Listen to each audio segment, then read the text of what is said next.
चलो बुलावा आया है, चलो बुलावा आया है, माता ने बुलाया है।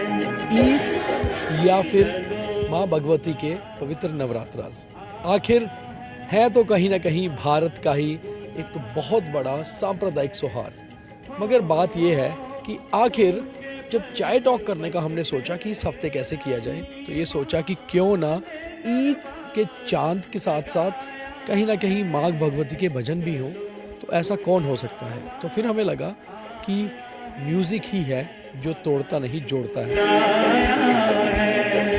जय माता दी चलो बुलावा आया है, माता ने बुलाया। सुजात साहब, सबसे पहले तो ईद बड़ी मुबारक है आपको, बहुत बहुत मुबारक। आपका बहुत बहुत शुक्रिया। और बड़ी बात यह है कि ईद और नवरात्रा एक साथ चल रहे हैं जी। और इससे बड़ी मिठास क्या हो सकती है ना। और मैं ना वो कहते हैं कि मैं आपके परसों नवरात्रास का एक बड़ी अच्छी पोस्ट देखी, फिर कल मैंने आपकी ईद की पोस्ट देखी, तो मैं कह रहा था कि वाकई में यही मिठास है हमारे देश में, हमारे जम्मू कश्मीर में, कि हम लोग जब त्योहारों को एक साथ आते हैं और एक मिलके बनाते हैं। तो और खास तौर पे आज चाहे आपके घर इसलिए भी क्योंकि ईदी बड़ों से ली जाती है, तो हमने कहा आज की ईदी हम आपसे म्यूजिकल रूप में लेंगे, कुछ मिठास के रूप में, और आपसे 2 गाने भी सुनेंगे। अच्छा, मतलब सजाद खान अपने आप को एक पुलिस ऑफिसर ज़्यादा मानते हैं या फिर एक गायक, एक सिंगर? क्योंकि मोहम्मद रफ़ी साहब के शायद जम्मू कश्मीर में आपसे बड़ा फ़ैन कोई नहीं है। ये आपका बड़कपन है कि आप ये सोचते हैं, समझते हैं कि रफ़ी साहब का मेरे से बड़ा कोई फ़ैन नहीं। मैं अपने आप में भी ये समझता हूँ कि मैं रफ़ी साहब का बहुत बड़ा फ़ैन हूँ, मगर और भी बहुत हैं। इस रफ़ी साहब जो हैं वो एक चाँद की तरह हैं, जिसको हर कोई देखता है और कहता है कि ये चाँद मेरा है। तो कई हैं, हज़ारों लाखों हैं रफ़ी साहब को चाहने वाले, उनको प्यार करने वाले, उनमें से एक मैं भी हूँ। तो चूँकि बचपन से ही जो है वो रफ़ी साहब को सुनता आया हूँ और उनको ही हमेशा से गाया है। वो एक तरह का मेरा जो है वो एक्सक्लूसिवली मेरी वीकनेस समझ लीजिए। कोई मुझे कहता था कि कुछ नगमा सुना दीजिए, तो मैं कहता था मुझे रफ़ी साहब के अलावा कोई आता नहीं है। तो मुझे याद है कि 8-10 साल का होगा जब से मैं रफ़ी साहब को सुन रहा हूँ, और उनको सुनते सुनते जो है वो गाना भी शुरू बदन पर खाकी है और दिल के अंदर म्यूजिक है, तो ज्यादा करीब किसके हैं? मैंने एक बार पहले भी आपने पूछा था मेरे से यही क्वेश्चन, तो मैंने आपको तब भी यही कहा था कि जो पैशन है मेरा, जो मेरा पैशन है वो म्यूज़िक है। रफ़ी साहब के नगमे, उन्हीं को सुनना और गाना। और प्रोफेशन चूँकि पुलिस है, और पुलिस में रह के भी मैं जो है उस हद तक नहीं रहा कि मैं अपने प्रोफेशन में रहूं कि मैं थानेदार हूं या मैं एसडीपी हूं। तो मैं सिर्फ अपनी ड्यूटी कर रहा हूं। ड्यूटी के दौरान भी मैं जहां भी गया, जिस डिस्ट्रिक्ट में गया हूं, जिस भी विंग में गया हूं, मैंने अपना ये पैशन नहीं छोड़ा। और बाकियों को भी मैंने इसमें जो है वो ले आया, और उन्होंने भी कहा कि नहीं। हमारे कई बड़े बड़े अच्छे पुलिस अफसर जिनको ये पैशन था और शौक था, उन्होंने इस पैशन को और ज़्यादा कोशिश की कि मेरी मदद की जाए और उसको उभारा जाए। अभी पिछले दिनों मैं इस पोस्टिंग से पहले मैं किश्तवाड़ में था। जी। तो किश्तवाड़ में जो था, जब कभी भी हमें वीकेंड में मौका मिलता था, तो जियोज मेस में हम सारे इकट्ठे होके, और कई लोग तो ख़ास तौर पे फरमाइश करते थे कि नहीं सजा साहब आपसे रफ़ी साहब के नगमे सुनने हैं, तो हम सुनाते थे। तो एक जो स्ट्रेस लेवल जो होता है वो भी हो जाता है कम, और अच्छा, म्यूजिक जो है, क्योंकि अब करीबन 30-31 साल लंबी सर्विस हो गई, मिलिटेंसी रिडन एरियाज में बहुत काम किया, थानेदारी भी की। ऐसे में जो मतलब एक टफ जॉब है J&K में, खासतौर पे पुलिस ऑफिसर की, ऐसे में म्यूजिक कितना रिलीव करता है आपका स्ट्रेस? आपको क्या लगता है? बहुत करता है। आई मस्ट से कि बहुत करता है। तो जम्मू में हो तो कोई बात नहीं है, जम्मू में आपके घर में आपके बच्चे हैं, फैमिली है, उसके साथ टाइम बिताते हैं, दोस्त मिल जाते हैं, ज़्यादा दोस्त हैं, उनके साथ टाइम हो जाता है। बट अब जब काफ़ी देर से आप आउटसाइड जम्मू रहो, तो उस दौरान जो है वो आपके पास और कोई है ही नहीं है, कोई ऐसा स्ट्रेस बस्टर जिससे आपका स्ट्रेस जो है वो दूर हो। पुलिस का प्रोफेशन है ही स्ट्रेस से भरा हुआ। तो उसमें मेरे इस म्यूज़िक के पैशन ने जो है मेरी बड़ी मदद की है। सिर्फ मैंने अपना ही स्ट्रेस नहीं दूर किया, मैं अपने बाकी जो लोग थे, चाहे मेरे सीनियर अफसरान थे, चाहे जो थे मेरे सबॉर्डिनेट्स थे, उनको मैंने जो है रफ़ी साहब के नगमे सुना के। सर साहब कभी ऐसा हुआ है कि आपके साथ पीएसओ है जो लड़के मतलब वो आपके साथ चल रहे हैं और बड़ा टफ एरिया कहीं एनकाउंटर का वो है या किसी मिलिटेंसी एरिया में, आप उनको बोलते चलो यार कूल डाउन हो, चलो आपको एक गाना सुनाता हूँ? हाँ, बड़ी बार होता है। और मुझे कई बार ये नहीं याद रहता था, कई बार मैं अगर कोई सॉन्ग गाता था और मेरे जो पीएसओ थे वो उसको जो है वो वीडियो बना लेते हैं उसका, उसके बाद मुझे बताते थे। मैं कहता था यार ये तो बड़ा ज़बरदस्त किस्म का एक पॉइंट था जिसको करना चाहिए था कैप्चर वीडियो से। तो वो लड़के मेरे बड़े खुश रहते थे। वो कह रहे थे फर्स्ट टाइम हमने जो है वो कि जो है आप जिस तरह से आप काम करते हो उस टाइम देख के लगता नहीं है कि आप गाना गाते होंगे, और जब मैं गाने गाता हूँ तो उस टाइम वो लगता है कि उसे अपनापन भी आता है, और अपने जो लोअर सबऑर्डिनेट्स होते हैं उनके साथ आपका रिलेशंस भी अच्छा होता है। अच्छा, अब सबसे पहले तो आप आज ईद है, जाहिर सी बात है, और कल मॉर्निंग में हमारा ये प्रोग्राम जो है लोग 8 बजे देखेंगे, तो पहले तो एक नगमा ईद के ऊपर हो जाए, रफ़ी साहब का कुछ सुनाइए। रफ़ी साहब का सॉन्ग सुनाते हैं।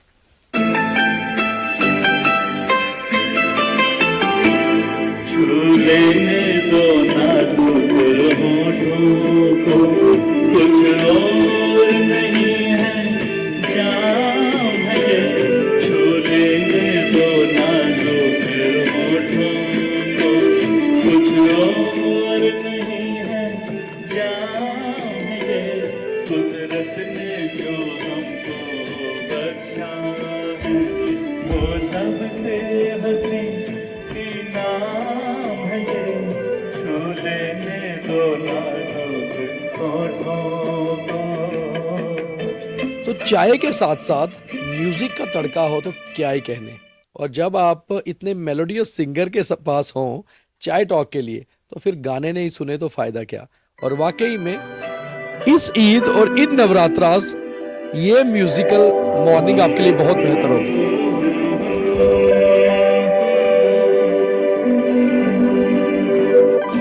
चौदहवीं का चांद हो या आफताब हो, जो भी हो तुम खुदा की कसम लाजवाब हो। चौदहवीं का चांद हो या आफताब हो, जो भी हो तुम खुदा की कसम लाजवाब हो।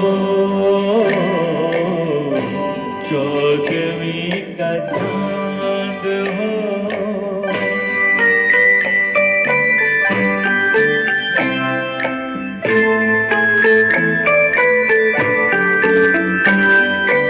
जुल्फे हैं जैसे कांटों पे बादल झुके हुए, आंखें हैं जैसे महके प्याले घुले हुए। मस्ती है जिसमें चांद की तुम वो शराब हो।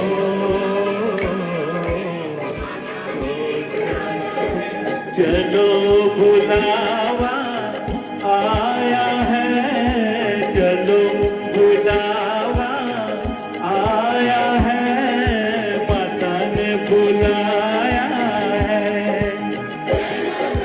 चलो बुलावा आया है, माता ने बुलाया है। हो ऊंचे पर्वत पे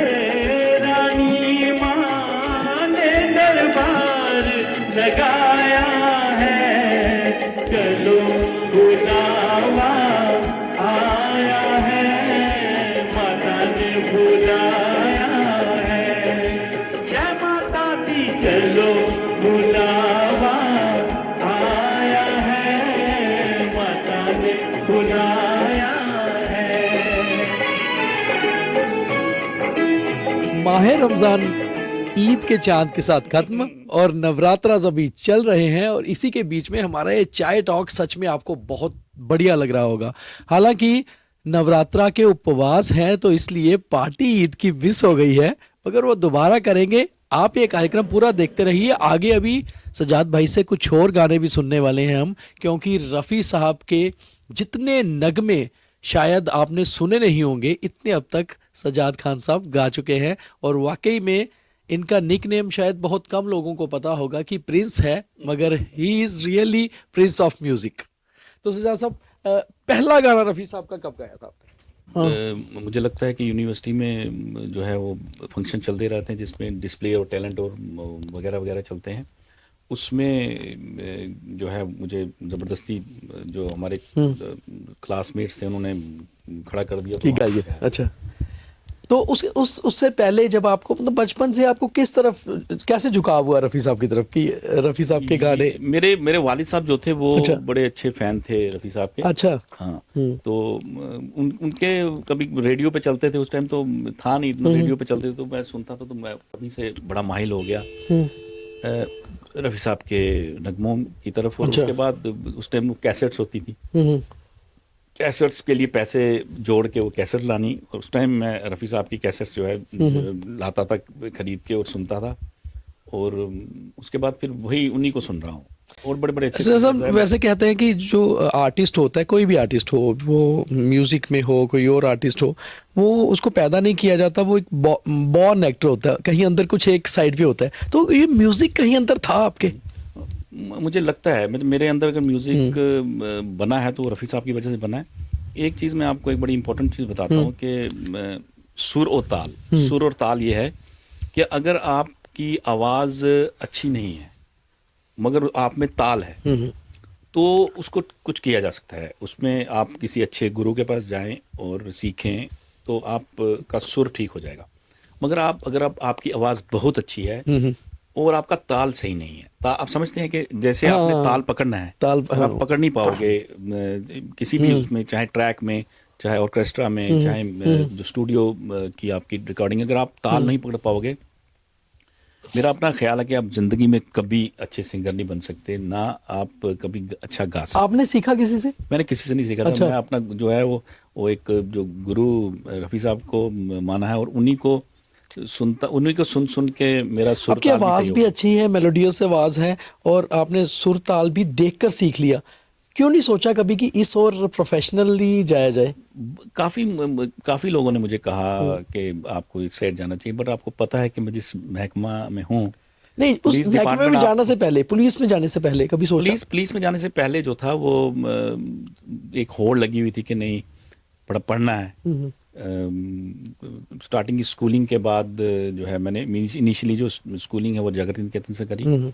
उसके बाद जीजीएम साइंस कॉलेज से मैंने ग्रेजुएशन किया। उसके बाद यूनिवर्सिटी ऑफ जम्मू में लॉ कर रहा था, जिस दौरान मेरी सिलेक्शन हो गई। तो पढ़ रहे थे और उस दौरान जो था ये था कि नहीं, जितनी जल्दी हो सके, गवर्नमेंट जॉब का उस टाइम बड़ा था और हम जो था कंपटीशन, जम्मू में वैसे भी बड़ा क्रेज रहा है। जी, कंपटीशंस जो है उनके जो है एग्ज़ाम दे रहे हैं और पढ़ रहे हैं। उस दौरान इस तरफ गया ही नहीं ख्याल।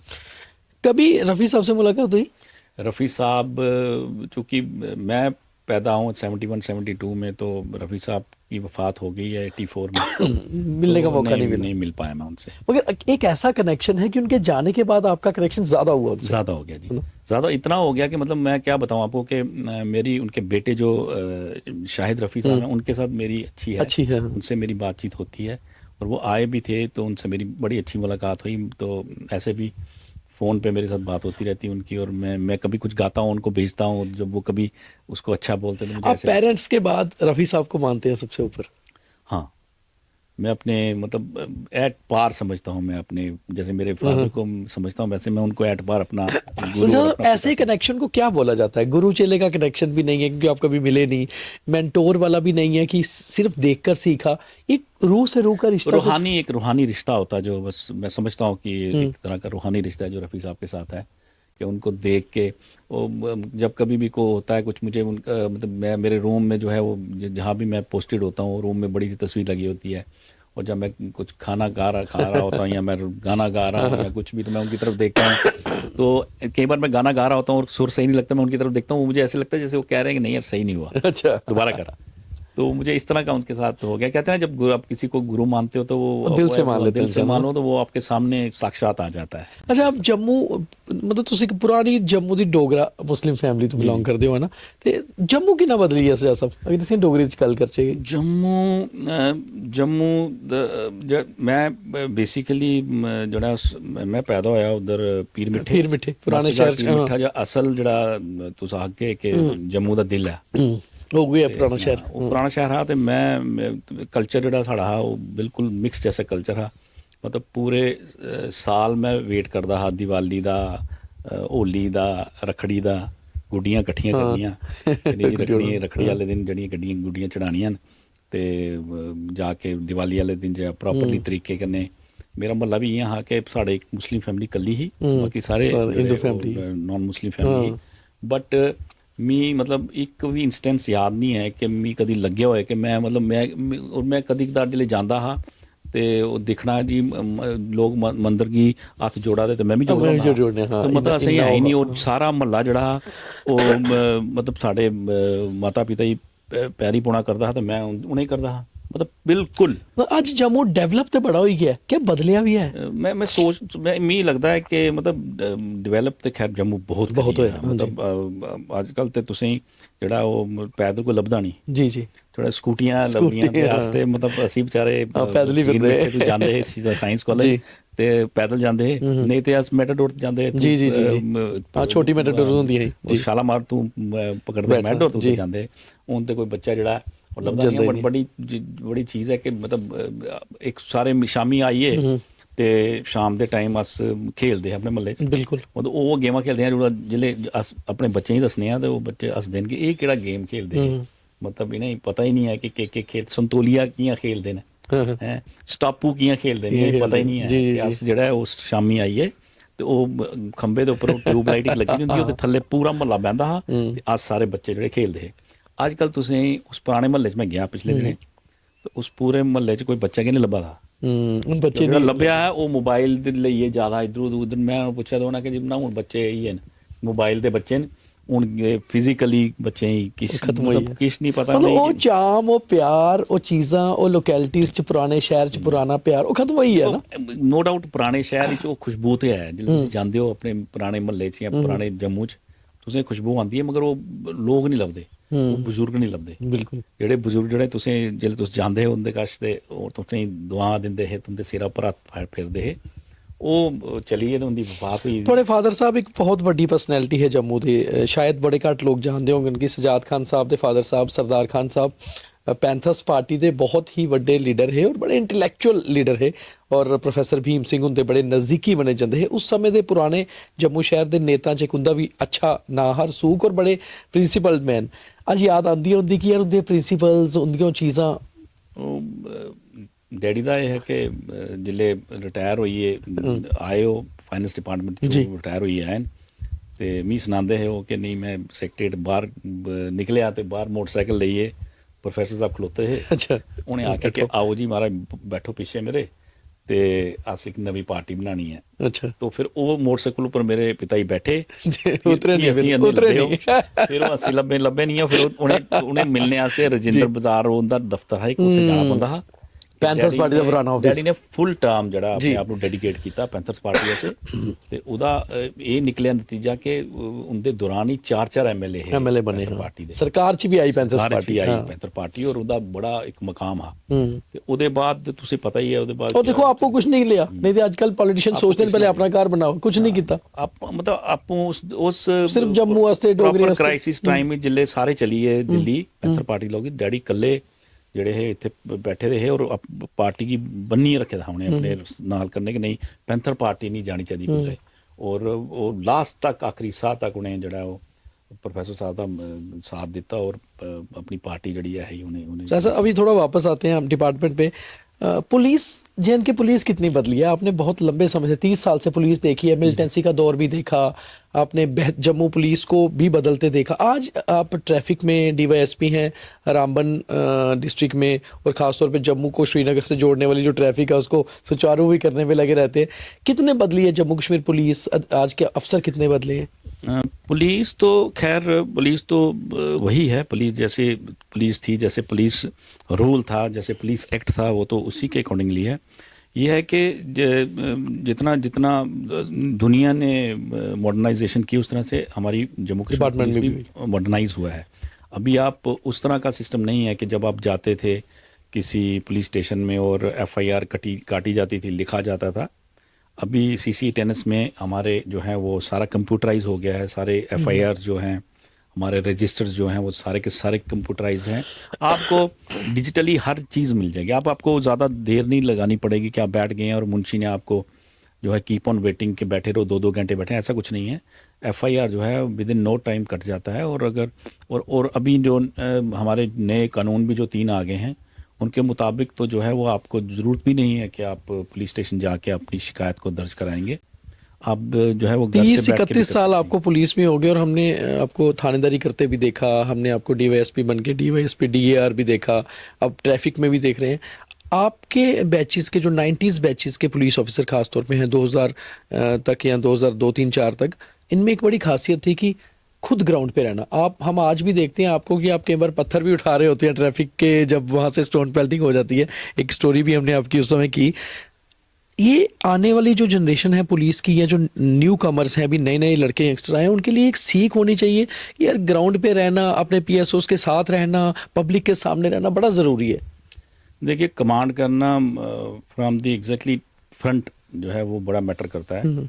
वो चाहे आपका सीआई ऑप्स हो, आप एंटी मिलिटेंसी के ऑपरेशंस कर रहे हैं, या आप आर्म पुलिसिंग कर रहे हैं, आप पुलिस स्टेशंस में हैं, आप अपने साथ वालों को इंस्पायर करना बड़ा ज़रूरी है। कि आपके साथ जो लोग चल रहे हैं वो ये देखें कि नहीं, हमें जो कमांड कर रहा है वो सबसे पीछे नहीं है, वो सबसे आगे है।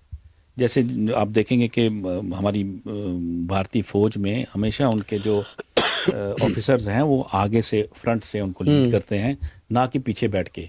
नो डाउट हमारे जो जम्मू कश्मीर पुलिस ने जो बहुत कामयाबियाँ ली हैं, बहुत कामयाबी ली हैं। राइट फ्रॉम जो आप बोल रहे हो कि जब से ही 90s का दौर आया, जितना दौर आया, उसमें आप देख लीजिए कि कितने पुलिस ऑफिसर्स हैं जिन्होंने गोलियां अपने छाती पे खाई हैं और शहीद हुए हैं। उसके बाद भी अभी तक भी ये सिलसिला चल रहा है। बट मैं ये समझता हूँ कि अभी दौर चेंज हो गया हुआ है। अभी दौर चेंज, जितना ज़्यादा हम लोग चेंज हुए हैं, उतना ही ज़्यादा वो सिचुएशंस भी चेंज हो गई हैं।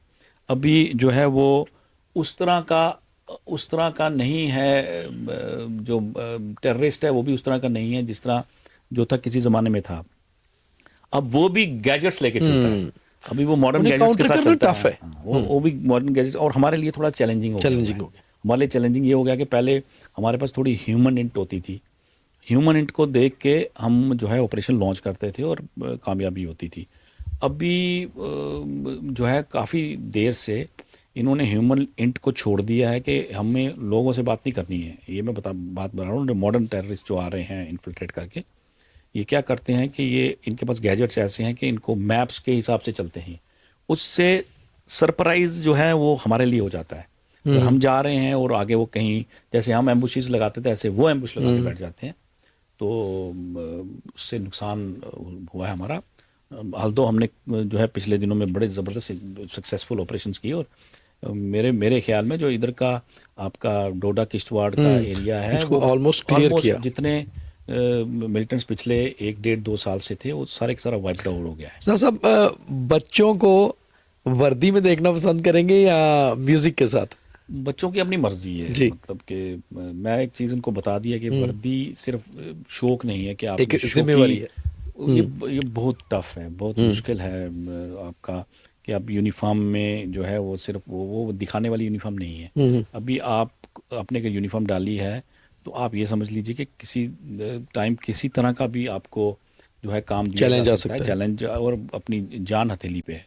अभी पैरामिलिट्री आर्मी और ये ख़ास तौर से जम्मू कश्मीर पुलिस जो है वो एक ही पैमाने पे हैं उनको आप नहीं डिस्टिंग्विश कर सकते कि नहीं जी आपका ये काम नहीं होगा, आपको हर काम करना पड़ेगा।